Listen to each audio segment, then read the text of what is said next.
이도훈의 스펙터클 스펙트럼.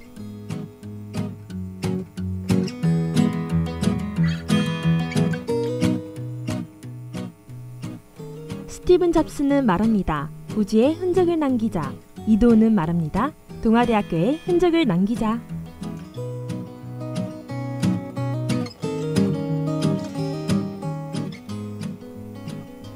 안녕하세요. 따뜻한 어묵 국물이 생각나는 거 보니 이제 추운 겨울이 시작되나 봅니다. 어릴 적에 제가 살던 아파트 앞에는 자그마한 분식집이 있었는데요. 항상 어린 동생 손을 꼭 잡고 가서 어묵 하나 나눠 먹으면 아주머니께서 하나 더 먹으라며 주시던 게 기억이 나네요. 그때는 어묵 한 개도 다 먹기 힘들었었는데 지금은 한 개쯤은 거뜬히 먹을 수 있게 되었습니다. 겨울이 오기 전 시집 하나 읽으며 낙엽을 책갈피로 꽂아둬야지 하는 낭만적인 생각을 했었는데 제가 게으른 건가요? 아님 가을이 너무 짧은 건가요? 가을이 짧은 거라 생각하고 싶네요. 낙엽만이 떨어질 때 여러분과 들으려 아껴두었던 곡을 오늘 틀어야 할 것 같습니다. 안 그럼 내년에 틀어야 할 것 같아서요. 자전거 풍경에 너에게 난 나에게 넌.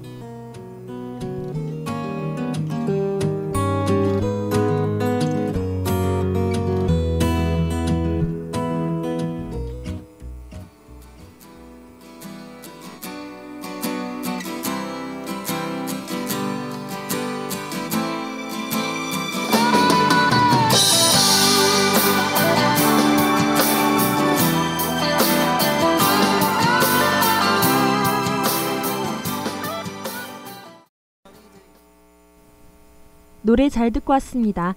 저는 이 노래를 들으면 단풍으로 알록달록 물들어진 나무 사이로 자전거를 타는 연인들이 상상되더라고요. 여러분은 어떤 그림이 그려지나요? 요즘은 파워풀한 댄스곡이 많아서 옛날 가수들이 부른 잔잔한 노래가 가끔 생각이 나더라고요. 다음 주에 옛 가수의 좋은 노래를 찾으면 또 들려드릴게요. 오늘 저와의 첫 대화 주제는 선물입니다. 한 소설가가 쓴 이야기를 먼저 들려드리고 대화 계속 나눠볼게요. 소설가는 중국으로 혼자 여행을 떠났습니다. 소설가는 고구마를 파는 여자에게로 가 얼마인지를 물었고 말한 가격보다 넉넉하게 돈을 지어주었습니다. 하지만 그 고구마를 파는 여자는 따지듯이 소리치며 돈을 다시 가져가라고 했고 소설가는 어쩔 줄 몰라 가만히 그 자리에 서 있었습니다. 그녀는 소설가의 고구마 봉지를 빼서 봉지가 넘치도록 고구마를 담아주며 선물이야 라고 말했습니다. 소설가는 자신의 수필글에서 내 생에 가장 기억에 남는 선물이라고 썼더라고요. 소설가가 말한 선물은 더 받은 고구마가 아니라 가난이라는 압력으로부터 자유로운 그녀의 모습이었겠지요. 가난을 왜 불리한 것, 도움을 받아야 하는 것으로 생각하며 살아왔는지 반성하게 한 글이었습니다. 비록 제가 받은 선물은 아니지만 소설가가 받은 고구마가 제게도 인상 깊게 남을 것 같네요. K-윌의 선물.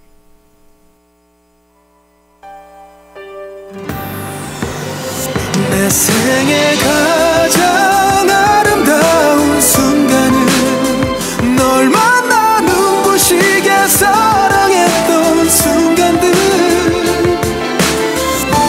이젠 알아.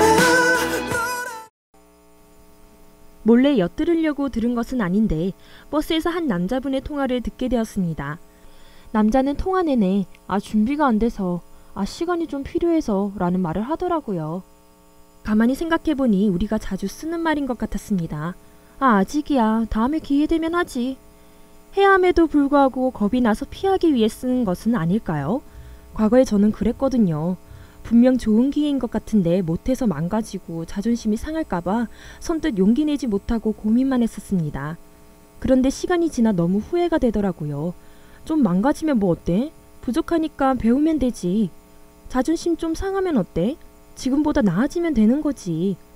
겁먹고 시작하지 않으면 남는 건 후회밖에 없더라고요. 그조차 반성하지 않으면 자기 합리화로 변해 더 나은 내가 될 수 없다는 것을 알게 되었습니다.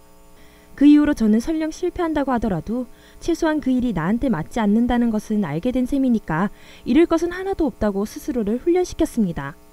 아직도 저는 부족하지만 뒤늦게라도 조금은 깨달은 것 같아 다행이에요. 기회가 왔다면 바로 잡으세요. 미래를 위한 기회가 어디 있나요? 지금 당장 하늘이 준 선물이라고 생각하고 망설임 없이 받읍시다. 가장 좋은 건 기회가 내일 도착할 수도 있으니 오늘 열심히 사는 거겠죠. 고아라의 시작.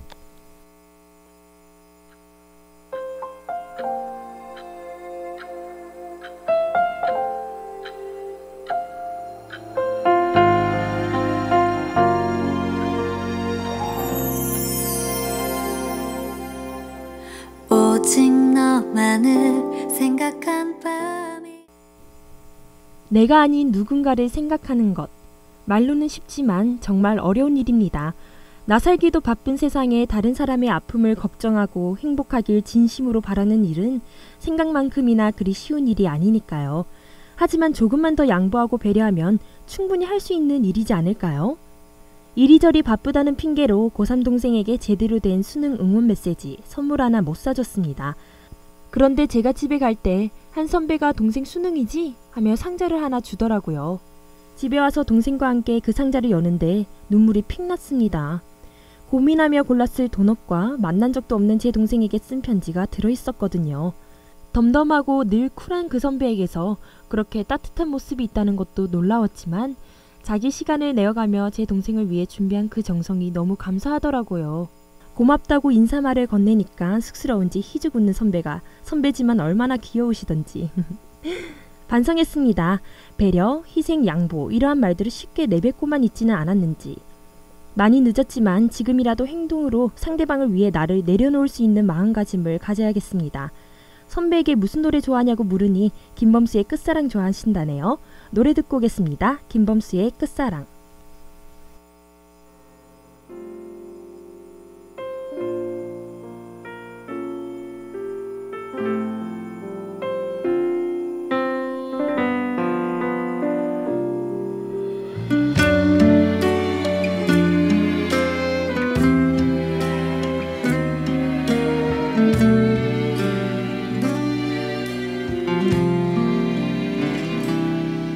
내가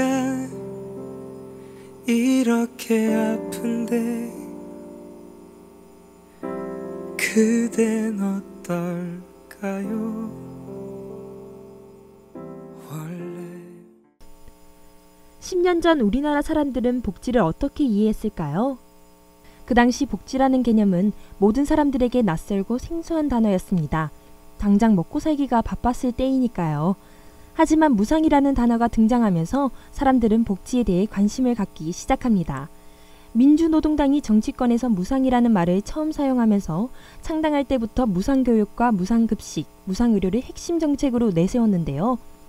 복지가 무엇인지 개념조차 희박했던 그 무렵 무상이라는 단어는 복지제도의 메시지를 전달하는 효과적인 이름이었습니다. 하지만 복지 확대가 보편적인 상식이 된 그 무렵 그쳤어야 했다는 전문가들의 목소리가 나오고 있는데요.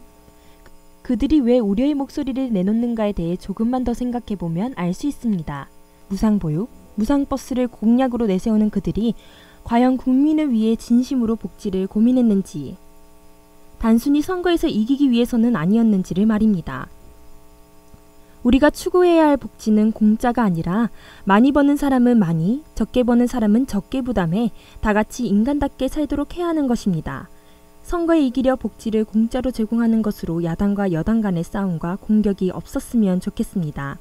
시민들이 낸 세금이 시민을 위해 쓰여지는 제대로 된 복지가 있는 나라가 살기 좋은 나라겠지요. 복지에 다 같이 잘 살자는 철학을 해치지 않는 새 이름을 찾아야 할 때가 되었지 않냐는 한 기자의 말에 깊이 동감하며 노래 듣고 오겠습니다. 투빅의 회복이 급해. 여보세요? 나 감기 진짜 심하게 걸렸는데 나 먼저 잘게. 잘 자. 여보세요? 야, 자냐? 클럽 가자. 여러분은 어떤 과자를 좋아하시나요? 좋아하는 과자가 몇 개 있기는 하지만 질소가 가득 들어있는 과자를 보면 사기가 돈 아깝다는 생각도 드는데요. 유튜브에 과자의 부피가 급격하게 커지고 양은 작아지는 것을 풍자한 동영상을 보며 크게 웃다가 왜 이런 걸까 생각이 들었습니다. 한 기사가 이런 궁금증을 좀 해소해 주었는데요. 롯데와 오리온, 크라운 혜택, 이른바 빅3가 독과점 시장에 안주하며 적극적인 투자와 경쟁을 회피하고 있다는 분석입니다. 신제품 개발과 생산 라인 구축에 100억 원 이상을 투자하는 것보다 기존 제품을 약간만 변형해 안정적인 수입을 얻는 전략을 택하고 있다는 것인데요. 즉 제과업체들이 포장만 살짝 바꾸고 질소를 넣어 가격을 올리는 꼼수 외에는 새로운 시도를 하지 않는 것이죠. 이러한 탓에 2000년대 이후 완전히 독창적인 제품은 거의 찾아볼 수 없게 되었습니다. 기사에 따르면 닥터유 에너지바와 눈을 감자는 기존 견과류바와 감자 스틱의 성분을 바꾼 것이고 몽쉘 카카오 케이크와 미니 크런키는 몽쉘 크림 케이크와 크런키의 아류작으로 분류되었습니다.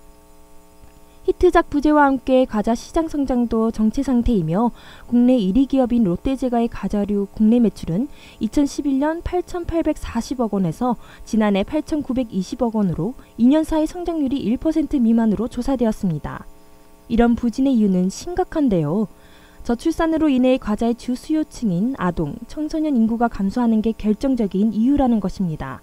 만 15세 미만 유소년 인구는 1995년 1,024만 명이었으나 2010년엔 779만 명으로 큰 폭으로 줄었습니다. 수입 과자의 판매율이 국내 과자 판매율보다 훨씬 가파르게 성장하고 있다니 걱정이네요. 기업들은 정부가 서민식품이라는 이유로 과자 가격을 통제하는 바람에 간신히 수익을 내는 수준이라고 말하며 신제품 개발을 위한 자본 축적이 힘들다는 입장입니다.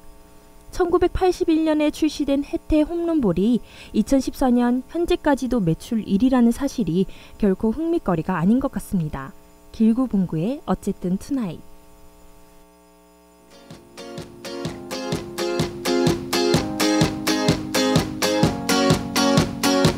알겠어 적당히 좀 물어대 매일 달래기엔 내 숨이 지쳐가 일어날 거야 좀 그만해 후회요 다시.